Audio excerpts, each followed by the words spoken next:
एक अलबेला ये फिल्म भगवान दादा के व्यक्तिमत्व का प्रदर्शन करने वाली फिल्म। भगवान दादा यानी भोली सूरत, दिल के खोटे, शोला जो भड़के, जो गाने बहुत सुपर डुपर हिट रह चुके हैं। ये सबसे बड़ा चैलेंज क्या था मुझे, तो जो इतना बड़ा आदमी था जिसने हिंदी इंडस्ट्री में अपना एक नाम कमाया, एक नई स्टाइल वहाँ लाई, उनके मामले में, उनके बारे में सोशल मीडिया के ऊपर कुछ भी अवेलेबल नहीं या उनके बारे में कुछ लिखा भी नहीं है, लिखा हुआ भी नहीं। अब ये कैरेक्टर मुझे खड़ा करना था, लेकिन कहते हैं ना कि अगर समझो तुम्हारे साथ बहुत सारी पॉजिटिव वेव्स रही हो तो वो कैरेक्टर आप कर जाते हो कैरेक्टर, या तो कोई ऐसी शक्ति जो तुम्हारे साथ रही हो तो वो तुमसे वो कैरेक्टर करवा लेती। और मुझे ऐसा लगता है, बार बार ऐसा लगता है कि दादा ने ये मेरे से करवा लिया है, भगवान दादा ने। क्योंकि मुझे ऐसा कभी भी नहीं लगा था कि भगवान दादा का कैरेक्टर मैं कर सकता हूँ या करूँगा, या मैंने कभी देखा भी नहीं था कि उनके जैसा मैं दिखता हूँ। लेकिन जब शेखर सर ने मुझे ये स्क्रिप्ट सुनाई तो पहला सवाल भी मेरा यही था कि ये इसमें इस स्क्रिप्ट में मैं कौन सा रोल कर रहा हूँ। तो उन्होंने कहा भगवान दादा का रोल कर रहा है, कौन से एंगल से लगता हूँ मैं भगवान दादा। तो उन्होंने मुझे दिखाया कि दादा के कुछ फोटोग्राफ्स और मेरे फोटोग्राफ्स, उसमें सिमिलरिटीज उन्होंने मार्क करके रखी थी। फिर विद्याधर भट्टे जी आए जो मेकअप आर्टिस्ट है, उन्होंने सब ये मेकअप वगैरह सब किया। अब ये सब हुआ है, लेकिन तो भी उनका कैरेक्टर कैसा खड़ा करूँ मैं, क्योंकि सिर्फ अलबेला नाम की एक ही फिल्म उनकी यूट्यूब के ऊपर है। वो अलबेला मैंने 20-25 बार देखी, देखता था। और मैं ड्रामा डिपार्टमेंट से हूँ, मैं बैचलर इन ड्रामेटिक्स हूँ। तो हमारे ड्रामा डिपार्टमेंट में एक बात पहले सिखाई जाती है कि आप अच्छा एक्टर बनोगे या ना बनोगे बात की बात है, सबसे पहले बहुत अच्छे ऑब्जर्वर बनो, अच्छा देखो। तो ये चीज़ तो मुझ में थी, वो फिल्म देखते वक्त तो ये सब मेरा चल ही रहा था। लेकिन 17-18 साल का मेरा जो तजुर्बा है ये इंडस्ट्री में, तो उसमें एक चीज़ मेरे ध्यान में ये आई थी कि जब कोई एक्टर काम करता है, कोई किरदार करता है, तो 100% वो किरदार नहीं करता है, उसका निजी जीवन उसमें आता है कुछ ना कुछ परसेंटेज में। उसके जेस्चर्स आते हैं, उसकी आंखों की हलचल आती है, उसका एक्सेंट आता है, कुछ ना कुछ आता है। और दादा की जब मैंने फिल्म देखी तो मेरे एक बात ध्यान में है कि ये बहुत नेचुरल एक्टर है, लेकिन मेलोड्रामेटिक है। शायद उस वक्त की वो डिमांड रही होगी, यानी निजी जीवन में वो ऐसा ही थोड़ा सब्स्टिट्यूट करते रहेंगे, थोड़ा लो प्रोफाइल रहते रहेंगे। और ये मैंने लाइन पकड़ी, और मेरी स्क्रिप्ट के जो सीन्स थे, वो सीन्स के सिचुएशंस में दादा कैसा बिहेव करेंगे ये पहले खुद देखता था। उनके जेस्चर्स कैसे रहेंगे, उनके हाथ कैसे रहेंगे, ये सब खुद देखता था, और उसके बाद में उसको फिनिश्ड करता था। और दूसरे दिन मैं सेट के ऊपर जाता था और सीन देता। और क्या क्या आपको रूटीन करनी पड़ी इस कैरेक्टर के लिए? काफ़ी मुश्किल कैरेक्टर निभाया आपने। सबसे मुश्किल तो डांस था, क्योंकि दादा जो डांस करते थे ना, वो अपने को ऐसा देखते हुए बहुत ईजी लगता है, गांव का डांस लगता है। लेकिन जब आप डांस करना शुरू करोगे तो वो बहुत हार्ड लगता है, क्योंकि दादा के स्टेप्स जो थे वो अनप्रेडिक्टेबल थे। वो कब कैसी स्टेप जाएगी कुछ बोल नहीं सकते थे।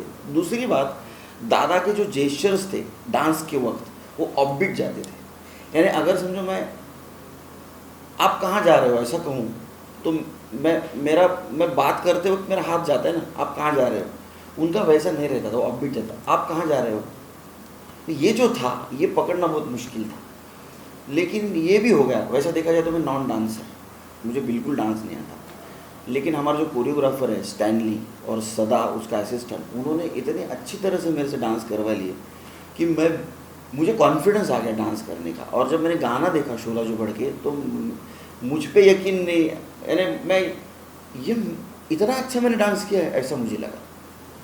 14 साल पहले जैसे कि उनका देहांत हो गया है, सो कभी उनसे मिलने का मौका मिला या कुछ ऐसा हुआ? मैं दादा को मिला हूँ मैं, और मैं बोलता हूँ ना, ये जो ऐसी चीज़ें होती है ये ऐसे वैसे नहीं होती है, इसको किसी ना किसी तो भी पावर यहाँ ऑपरेट होती है। और मुझे ऐसा लगता है कि ये सब प्रोसेस के टाइम दादा थे वहाँ कहीं ना किसी रूप में। क्यों बोलता हूँ, SL स्टूडियो में मैं शूट कर रहा था एक सीरियल का, 1994-95 की बात कर रहा हूँ मैं। नया नया यहाँ आया था औरंगाबाद से, और उस वक्त उसके पहले मैंने दादा के सब ये गाने सुने थे, शोला जो बढ़ के, बोली सूरत दिल के गोटे। तो एक आदमी को मैंने ऐसे बैठा हुआ देखा पेड़ के नीचे SL स्टूडियो, तो ये कोई देखा यार, समझ में नहीं आ रहा है। तो मैंने वहाँ के चौकीदार से पूछा, बोला ये कौन है? अरे भगवान दादा ये। बोले भगवान दादा वो भोली सूरत वाले? हाँ। तो मैं उनको मिलने के लिए गया, तो एक ऐसी लाइन वाली उन्होंने शॉर्ट पहनी थी, बनियन पहनी थी, शायद वो शूटिंग के लिए आए थे वहाँ। बोले नमस्कार दादा, मी मंगेश देसाई. हां म्हणलं मी औरंगाबादचा आहे, मी पण ते काम करायला आलो, शूटिंग करतोय. तो उन्होंने मेरे पास देखा, अच्छा करो काम, अच्छा करो, और वो मेरे पास देख रहे थे सिर्फ. अब वो देखने में क्या था ये मुझे अभी लगता है कि वो देखने में शायद ये होगा कि बेटे कल चल के मेरा किरदार तेरे को करना है.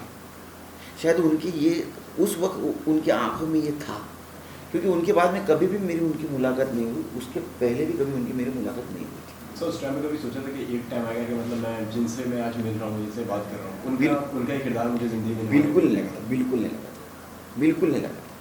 दिस इज़ ए एक्सीडेंट, और ये एक्सीडेंट बुरा नहीं हुआ, ये अच्छा हुआ. एंड किस तरीके से आपको ये फिल्म का ऑफर मिला, किस तरीके से आपका चयन हुआ? शेखर सरदंडेल, मैं ना डेस्टिनी को बहुत मानता हूँ.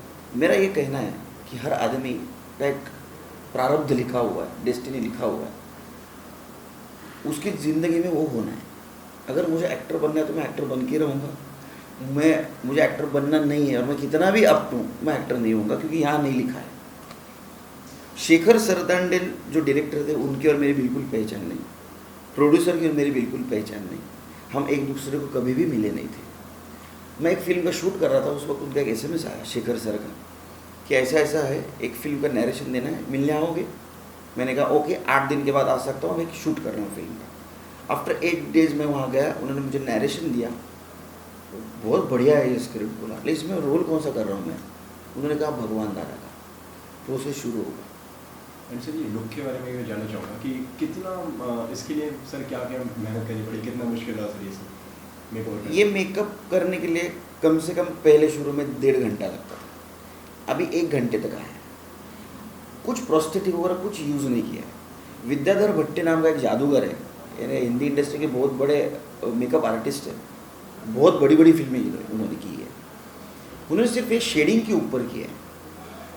अभी सामने ऑडियंस को ये बहुत वैसा फ्लैट लग रहा होगा, ये ऐसा नहीं लग रहा होगा. लेकिन मैं एक बात बोलता हूँ, जब शूट चलता था तो कैमरा और उसका शेडिंग, उसका लाइटिंग, ये सब इसमें ऐड होता था, ऐड ऑन होता था, और मैं जैसा था वैसा ही था. लेकिन ये दोनों तीनों चीज़ों की वजह से मैं ऐसा दिखता था. एंड क्या क्या मतलब किस तरीके से खुद को कैरेक्टर किया और रेडी करा? कुछ वीडियोस देखे सर के भगवान नहीं, सिर्फ एक फिल्म में अवेलेबल थी अलबेला, वहीं 20-25 बार देखी, और मैं घुसता गया उसमें, मुझे दादा मिलते गए. एंड साथ में विद्या जी भी काम कर रही, तो कैसा एक्सपीरियंस रहा आपका उनके साथ में काम करने में? सोचा था कभी आपने जिंदगी में कि मतलब एक बार विद्या जी के साथ में काम करने का मौका? अरे नहीं यार, विद्या जी तो बहुत बड़ी, यानी लेकिन कहते हैं ना कि अगर समझो तुम बार बार कोई चीज़ मांगो तो तुमको मिलती है. क्या हुआ कि मैंने ना 13 बार तेज़ाब देखी, 13 बार, मैं जब स्कूल में था तब. और मुझे ऐसा लगता था कि यार मुझे माधुरी जी के साथ काम करना है, मेरे को एक बार उनके साथ काम करना है. लेकिन वो कुछ नहीं हुआ. मैंने कहानी देखी, मैं क्या एक्ट्रेस है ये, काम करने मिल सकता है इनके साथ, ऐसा सोचा. मैं ठाणा में रहता हूँ, तीनाथ नाका नाम का वहाँ एक चौक है, वहाँ उनका एक पोस्टर लगा था रांका ज्वेलर्स का, उसमें विद्या जी का बहुत बड़ा होर्डिंग था. आते जाते वो मुझे दिखता था, और मैं यही सोचता था यार इनके साथ काम करना है, एक बार इनके साथ काम करना है. लेकिन ये सपना पूरा होगा ऐसा मुझे बिल्कुल नहीं लगा था, लेकिन ये सपना पूरा होगा. सर कितने सीन है अगर फिल्म में अगर बात करी जाए कि मोस्टली मतलब थोड़ा बताइए इसके बारे में? विद्या जी के हाँ साथ, जी. विद्या जी के साथ कम से कम मेरे 6 या 7 सीन हैं, 4 गाने हैं, इतना बड़ा फुटेज है उनका. यानी इस फिल्म में जो लेडीज़ कैरेक्टर है उसमें मैक्सिमम फुटेज विद्या जी का ही है, 20 या 22 मिनट वो दिखेंगे शायद। वो पार्ट है फिल्म की, she is not a guest appearance, वो पार्ट है फिल्म की। और सर कैसी होती है सर विद्या जी सेट पे, थोड़ा बताइए सर, कुछ क्या मेमोरीज रही सर उनके साथ में काम करने की? विद्या जी से सीखने मुझे 2 चीज़ें मिली। एक तो डेडिकेशन, और दूसरी चीज़ ये सीखने मिली कि पेशेंस। देखो एक्टर को तो पेशेंस रखना ही चाहिए बड़ा होने के लिए, लेकिन बड़ा होने के बाद पेशेंस की बहुत ज़्यादा ज़रूरत है, ये मुझे विद्या जी की वजह से पता चला। कैसा?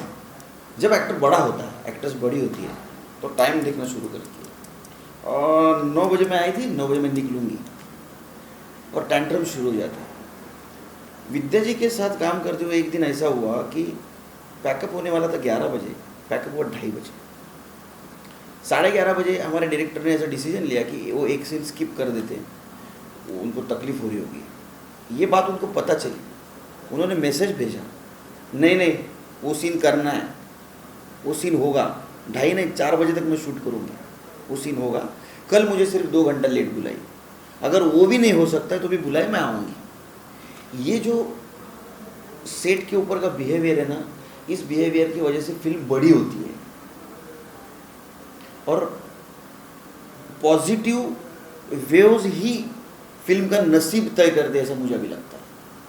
एंड अगर देखा जाए तो विद्या जी की अगर पहली फिल्म भी है, सो आपने कुछ सिखाया उन्हें, कुछ बताया कि आप तो मराठी फिल्म में और मेरे ख्याल से आप कर चुके हैं, काफ़ी आपने काम भी किया हुआ है। नहीं, मैं क्या सिखाऊंगा उनको। जी नहीं, कुछ बताया कि नहीं, बॉलीवुड में उन्होंने काफ़ी काम किया हुआ है, नेशनल अवार्ड भी विनर है। बिल्कुल। सो मतलब मराठी में कुछ बताया कि नहीं यार ये ऐसे नहीं हो रहा है, ये कुछ मराठी सिखाइए, कुछ उन्हें बताया कुछ?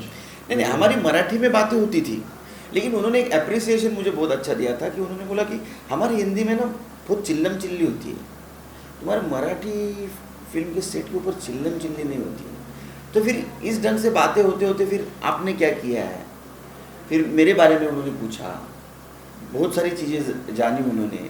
मेरी फैमिली आती थी तो मेरे फैमिली के साथ भी बहुत अच्छा वो उनका बातचीत होता था। यानी ऐसा कभी लगा ही नहीं कि मैं हिंदी सुपरस्टार को मिल रहा हूँ, और साल से मिल चुके। एंड कैसा इंटरेक्शन था उनके साथ में? बहुत पॉजिटिव।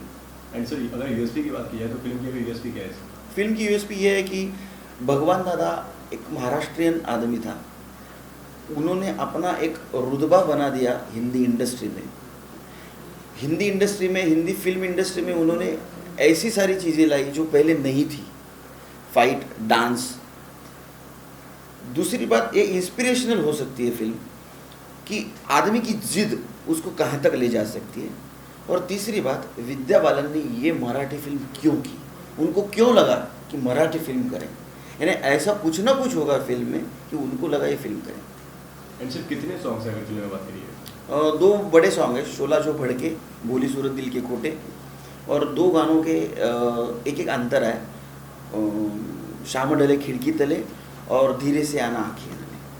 चलिए सर, जाते जाते दर्शकों से और क्या कहना चाहेंगे? मैं इतना कहना चाहूँगा कि हर फिल्म के बारे में हम लोग कहते हैं एक्टर कि हमारी फिल्म बहुत अच्छी है, आप देखो, लेकिन मैं इस वक्त आपसे बहुत सच्चे दिल से, तहे दिल से कहूँगा कि ये फिल्म बहुत अच्छी फिल्म हो चुकी है। ये एक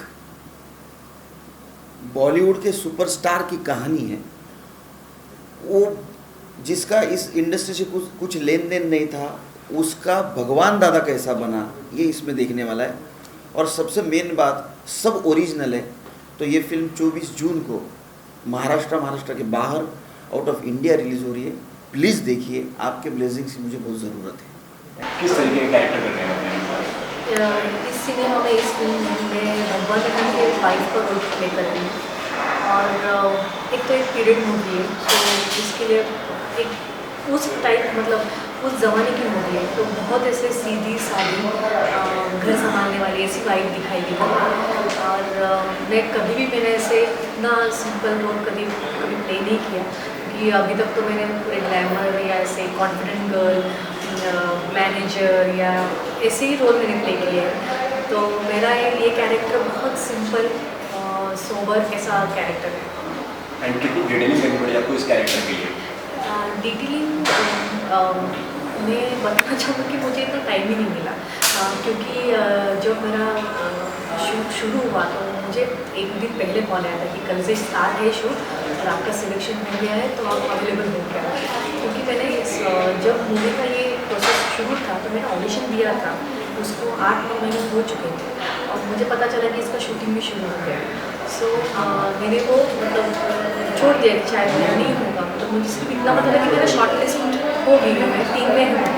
तो उसके बाद शूटिंग भी स्टार्ट हो गई तो मैंने वो भी छोड़ दी। तो अचानक एक दिन का कॉल आया कि कल से शूटिंग स्टार्ट है, मैं अवेलेबल हो गया। तो मैंने भी यही सोचा कि मेरा कोई भी प्रिपरेशन नहीं है, तो ये पीरियड मूवी है और ऑब्वियसली पीरियड मूवी एक रियल कैरेक्टर के ऊपर है, तो मुझे थोड़ा तो काम करना पड़ेगा। तो मैंने वही डिस्कस किया डायरेक्टर से क्योंकि सर मुझे कुछ पता नहीं है, तो सर बोले नहीं मैं मैनेज कर दूँगा, तुम आ जाओ। तो जब मैं सेट पे गई नेक्स्ट डे, फिर मुझे डायरेक्टर सर अपने शेखर सर का ने बहुत अच्छी तरीके से समझाया, एक एक स्क्रिप्ट, एक एक मेरा सीन से जाने से पहले मेरा मूड क्या है और मैं उस टाइम के लड़कियाँ या लेडीज़ कैसे बिहेव करती थी और सब कुछ समझाया। तो मुझे प्रिपरेशन सिर्फ इतना ही है कि ऑन सेट ही हुआ कि क्या करना है और क्या नहीं, बिकॉज ऑफ शेखर अपने डायरेक्टर से।